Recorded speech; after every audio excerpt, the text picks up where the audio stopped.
Well, I'm starting to feel a little sheepish about how enthusiastic I am about this. really try to I'm be more jaded. I don't need to be jaded, but I feel kind of silly. I'm just goofy about how good this band sounds. I've got four old friends sitting in the living room with me, and we've been drinking wine and enjoying the hell out of this show. And then there's this Jeff Chimenti piano solo in Cumberland Blues, and it Mm. just goes on and on and on, and my jaw is on the floor, and I look around, and all my friends are in exactly the same state. And I mean, I don't even know. I had to come up here and get ready, so I don't know if it went even farther out on Casey Jones, but that Cumberland Blues was amazing to me. They The groove really was ex- spectacular. they really extended the tag of Casey Jones as well. They really took their time with the instrumental part of Ramble on Rose. Yeah. They are in no hurry tonight. Probably it's the comfort imparted by Gold Bond powder. It's really helping in That's that a Arizona reference to heat. the fact that it's 90 some degrees down there. Listen, if you're watching this as the free preview for set two of tonight's feed, take my word for it. Sign up, buy the goddamn thing, and then go back and watch Cumberland Blues as soon as you can. I Right. mean, the whole set was really good. They hit the ground running as they have done the whole time. And let me give you the list of songs played just in case you didn't know. Feel Like a Stranger, Alabama Getaway, Ramble on Rose, Dear Mr. Fantasy, Into Dark Star, Into Cumberland Blues, and they end with that Casey Jones. Wow. I would amend that the Dark Star had what I would call a very strong "my favorite things" tease in it. That was They mentioned in our living room too. they didn't play the chord changes or the melody, but the feel was very "my favorite things." Our mutual friend Gary Burnett noted the same damn thing, I think, down there.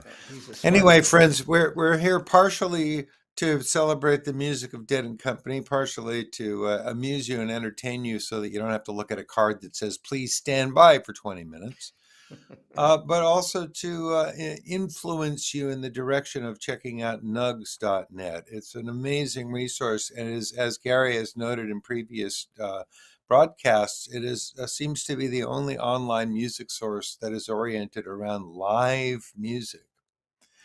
And God knows the culture that I have been part of, and Gary has been part of, and probably most of you have been part of for these decades, is organized around the celebration of, the appreciation of, the participation in, the collecting and dissemination of live music. And Nugs Net was started by a guy named Brad Serling, who is one of us and doing all that, and has managed to turn it into this gigantic repository of tremendous music and archives of not just the greats and the all-time legends, but a lot of currently working bands whose travels and repertoire you might also want to follow. There are streaming services, there are download services, there's video, there's audio. You can get the current Dead and Company tour in high quality audio, and also in just MP3 form if you want to. You can watch these live streams. I think the way they set them up is you buy the video stream. You have once you watch it, whenever you start watching it, you have 48 hours to watch it as many times as you want. So there's a lot of ways to access the amazing library at Nugs.net, and our mission here is to invite you to go check it out. Please do. LiveDead.co is one destination you can look at. Right. And even though I obviously get exposed to this music a lot for a living and for pleasure, I find myself going back and watching these shows again in that 48-hour window, because I want to check out a little detail in the music again. I want to see the way the musicians interacted and all that. And it's so rewarding. I, of course, am a great advocate of in person immersion in live music. I go to Oh shows a lot. I encourage people to support their local bands, but not everyone can be everywhere all at once. So, this is an amazing resource for those of us who are thousands of miles away from this show or any given show, and you can experience it in incredible HD video and amazing sound. Thank you again, Derek Featherstone, for that mix. And yeah. uh, and revisit it again in the downloads or the audio streaming and all that. So Incredible, incredible, great luck we have to have something like Nugs.net You and got to that right. have the privilege of working for him on these live streams. It's amazing. And I downloaded the audio as soon as it became available from the May 20th show at the Forum because I wanted to hear that bird song again. Hmm. And as soon as the audio files for tonight's show are available, I'm going to download those and listen to that Cumberland Blues again. That's one of the great things about Nugs. You can buy a copy of that music and keep it and cut it up and save your favorite parts and put them into playlists and do what you want with them. Or you can sign up for the streaming service and have the immense archive of even like Bruce Springsteen music at your disposal. Right. Going back to his legendary shows of the mid 70s and to the shows he played just a couple of nights ago in Europe. They get him online really fast, and it's just amazing. Listen, we could sell the virtues of Nugs.net all night long, but we also have another function here. Doing this halftime show, we get to invite a different guest to join us each night. And we've already had some great ones. We've got some more great ones lined up. And I'm particularly delighted with the one we have tonight. We spoke to her a few days ago, and she's a young woman who is showing the world a completely different way to observe this music and psychedelic music, changing the face of psychedelic music from the perspective of dance music. And I am very, very, very enamored of her work and have been delighted to talk to her a couple times in person as a person now, uh, in person on the radio and in the interview you're about to see. So why don't we throw to our interview with LP Giobbi, and then we're not going to come back after this, so we'll say goodnight and we'll see you in a few nights from Dallas. But enjoy the interview with LP and enjoy the second set of Dead and Company. Good night, everybody. Have fun. You know, one of the things I really enjoy, and I think I can speak for David too, is when someone takes this music that we know and love so well and do something amazingly new and creative with it that allows you or encourages you or challenges you to hear it in an entirely new way. And boy, does our guest for tonight qualify. You may have been at Plane in the Sand, dancing to her, blowing the roof off the place or blowing the roof off the beach or wherever. Uh, uh, or you may have heard her amazing reimagining of Jerry Garcia's solo debut album called Garcia Remixed. Well, you're about to meet her and learn more about her. So, will you please welcome our new friend, LP Giobbi? Thank you so much for having me. It's great to Great. see you. Yeah. Great to see you too.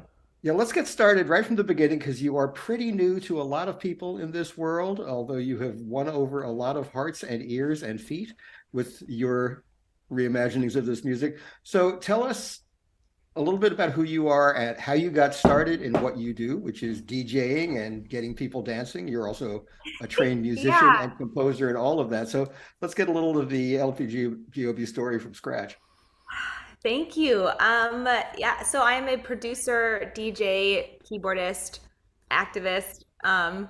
And I started playing piano in second grade and then went to UC Berkeley to study jazz piano and performance and found electronic music later in life after college, actually.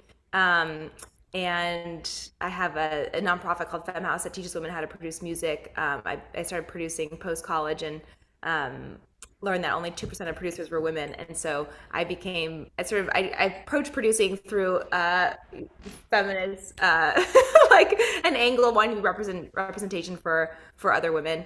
And then fell in love with it. Sort of found it through sound design and synthesis and stuff, and then started producing and DJing. When I DJ, I play the piano live, and so I usually use one CDJ as um, for some of the sets that are longer and more experimental. I use one CDJ for drum loops, one for bass, and one for instruments, and then I have them all keyed, and I can sort of jam on top of them, and sort of be, I guess, jamming in like a jazz band with myself. That's great. And seeing it happen in real time, I have not yet had the pleasure of seeing you work live in front of a crowd, although I hope to remedy that very fast. And we're going to have some opportunities to do that, which we will talk about in a little bit. But I have seen video of you just whipping a crowd into an absolutely ecstatic frenzy of dancing, and using elements of some of the music that we love, and also some of your original stuff and other grooves. And it really is an amazing thing to behold.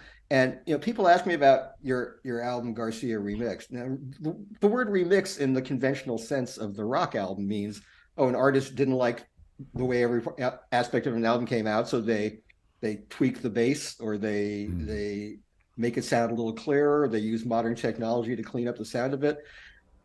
Garcia Remixed is not that. It is taking elements of Jerry Garcia's music. What I tell people is, it is someone who loves this music and has gotten a lot of joy from it, transmuting it into a new kind of joy for a new audience.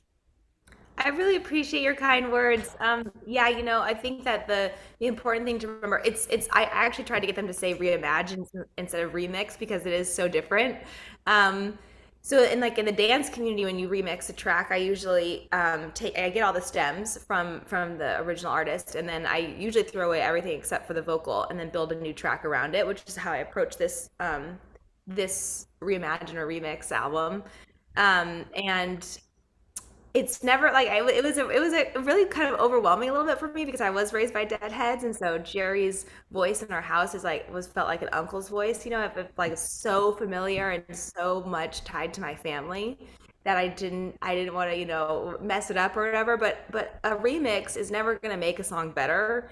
It's just, for me, it was an opportunity to bring to introduce the guitars. I kept the guitars, or sort of like rewarped and reimagined some of the guitars and the vocals, and then built things around those two parts, because when I think of Jerry, that's what I think of. And it was just an opportunity to introduce this music to my people.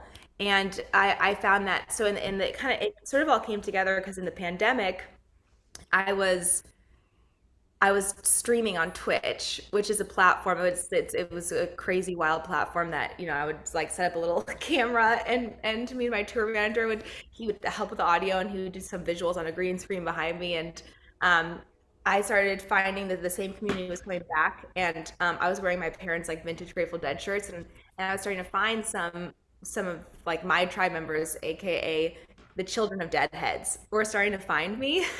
And at the same time, I ended up getting some stems from some of the Grateful Dead tracks. A friend was working in a studio, and he found the stems there, and so I just took the guitars and I started sort of rewarping them, put them in a sequencer that syncs to all the other DJ gear, and putting them over house beats. And so some of these deadhead children were like, whoa, like, this is like, I know this music sort of sounds familiar, but I'm finally hearing it contextualized in the music that I listen to today. And that was sort of always my parents' music. And I, honestly, same, it was always sort of my parents' music. But after I started studying and analyzing how brilliant the guitars were and the lyrics were, and I mean, I really started appreciating Grateful Dead in a whole new way, as more than just my parents' music,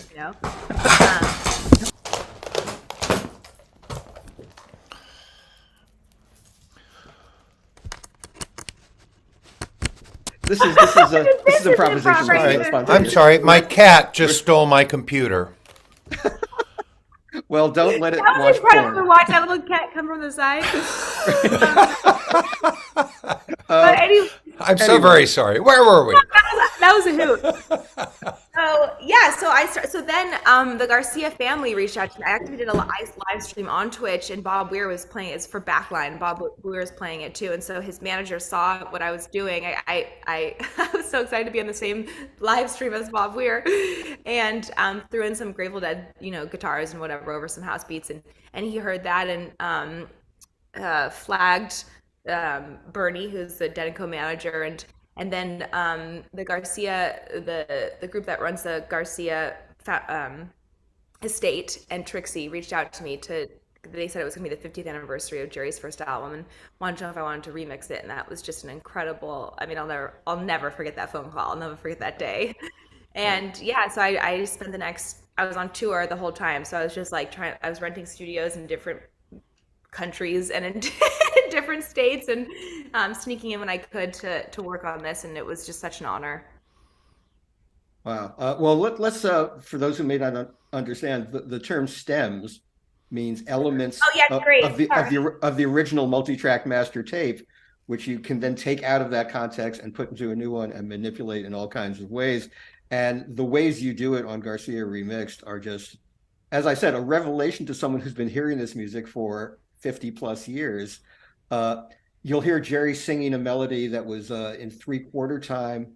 Um, like until lay me down, and it's over a 4/4 beat, and it changes the way you perceive what he's singing, and the same Yeah, thing with in the wheel. We talked about this on the radio, where he sings the first melody line over the C chord instead of the G chord, so it's the same melody but it's got a different harmonic relationship. And so no matter how familiar the piece is to you, you go, oh, I never heard it that way because it was never done that way. totally, totally, and it can be startling and jarring too. If you're still used to hearing it one way. And so I made several different versions to try to see how far I wanted to to push it. But ultimately, I guess I just had to go with what was something that I wanted to hear in my ear. But I can't believe how are you all musicians? That's Yes. quite impressive. That okay, okay, that makes sense. Yeah, I even have a little very amateurish uh, remixing experience that I've just done for fun at home on the most basic Mac software. Where I actually made a recording of the great promoter Bill Graham yelling at people on the phone from the Fillmore documentary, and I put the beat of James Brown's Hot Pants under it, and just gave it away as a gift to friends, and it actually got Wait, I played. have to hear that. Can you send that to me? Bill Graham is actually kind of an extremely instrumental human who I obviously never met, but in my life, in college, I read Bill Graham Presents, Yeah. and it Oh was yeah. one of the first Well, times like I could like feel like my blood rushing and like this is like wow, like you can be a promoter, like that's a thing, like this is incredible. He put on the Grateful Dead and that was all the bands that my parents loved and so I actually Googled like what happened to Bill Graham's company after he passed, yeah. and I read that a guy named Greg Perloff took it over, and that he lived and that I was at UC Berkeley, and his office was down the street from my apartment, literally four Hmm. blocks. So I Amazing. wrote a letter as to why I should be hired, and I walked down there and I rang the doorbell and I said I have a meeting with Greg Perloff, and they believed me, so they let me in. And I walked in, and they saw I was this 19-year-old girl, and they're like, "Oh, what is this meeting about?" And luckily, he came out of his office right at that time, and I had Googled what he looked like, so I knew.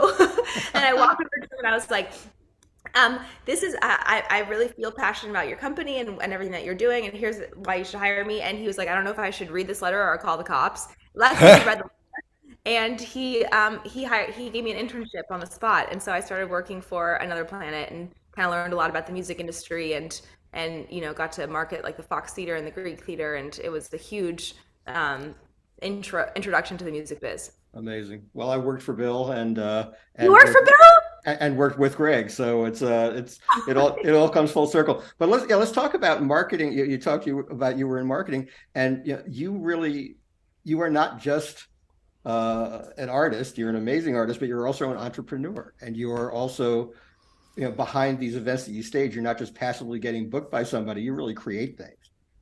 I appreciate that. Yeah, I mean, I think it's really important for the artist to know the. I mean, I find it valuable for myself. I mean, I love my team and I trust them implicitly, but sort of knowing the deal structures and knowing the players and who is promoting the show that I'm playing and how is that tied into my greater touring schedule, and I think it's fascinating and interesting, and I really like being a part of that process. I'm also W Hotel's global music director, and so I book bands, to come and play with the brand a lot. Um, and then through Femhouse, we started booking shows as well. We did a stage takeover at EDC, which is the largest music festival in the United States, electronic music festival in the United States. And so we started booking artists and giving sort of platform for more visual representation. And so yeah, it's really benefited me to know all that. But I guess I care about I like the business side of things, which I know is unusual for an artist. No, it's very smart to know what's going on all those levels because too many artists just isolate themselves and want to stick with doing the work, and then they lose track of all the other stuff that makes the work possible. Yeah. 100%. Yeah, I find it really beneficial to know as much as I can. Yeah. Well, let's talk a little more about FemHouse because this is also both your entrepreneurial abilities and your activism coming together. Yes, yes, thank you so much. I love talking. It's my favorite thing. It's my why. It's the thing that gets me out of bed on days when I'm just like, I'm so tired, or I can't do this anymore. It's the thing that keeps me going. Because of the community and because of the mission. So FemHouse is a 501c3 that I founded that teaches women the technical aspects of making music, women and gender expansive individuals, the technical aspects of making music. So we offer free online workshops and then free online courses as well. They cover everything from drum production to we teach everything in Ableton, which is the DAW that we use to make music.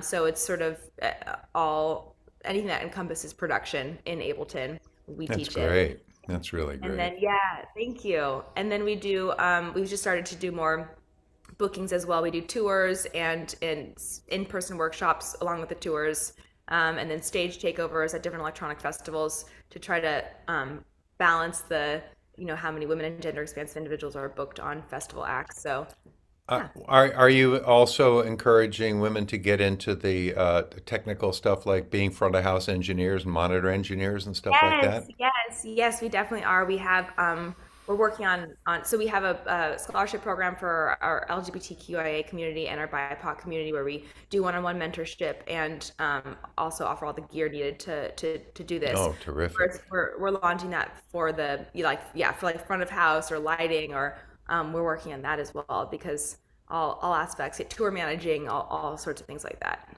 Great. Well, listen, people are going to have an opportunity on this tour to experience LP Giobbi in selected cities because you are doing, with the blessing of the band, some after parties. After the band plays their gigs, you will be at some other location, keeping them up all night long. Yes. I can't believe this tour finally came together and that it's moving along. Yeah, I'm doing Dead House. So the project that I have with where I use Grateful Dead stems and weed them over and also obviously the Garcia remix tracks. And then I've also made some other Grateful Dead edits. Um, and so the set that I have that weaves all that together is Dead House. And so we're doing the after parties for Dead and Co. in select cities. Um, I guess I should probably be able to rattle all those off, but hopefully We'll give them the web Chicago. information. Right? Okay, great, perfect. Is Yeah, and that lpgob.com? Is that right? lpgob.com. Yeah. All right. Okay. We'll And point people there and to your social media feeds and all that. And the band is also touting it, so we think there will yeah. be plenty of ways for people to find out. And I am going to get to one of those on one of these East Coast Yeah, you dates. maybe the Brooklyn Bull one, I'm thinking. And That's very possible. You will see me making a fool of myself on the dance floor. yeah, I'm so excited. And I hope that David that you can come to the Fillmore one. I mean, I can't believe that I'm gonna be playing the Fillmore and that it's supposed to sell out pretty soon here, which is also an insane. Never in my life did I think I'd play the Fillmore, and never in my life did I think it would sell out. And it is insane to think about. I literally makes me want to cry right now. I'm like, no way am I Enjoy. playing That's great. Fillmore. What? Enjoy it. Yeah, Enjoy it. we have to wind this down, unfortunately, because the band has this very insensitive habit of getting back on stage, and we're playing this during the set break. So they won't listen to us. So we got to clear out room for those guys to go back to work. But LP, it's such a delight to talk to you. We've now talked on the radio and virtually face to face, and I hope we have the real thing very soon. I can't wait. Yes, I'd be honored to meet y'all in person. Thank you so much for caring and for also being so open to this kind of music. It means the world to me. Thank you.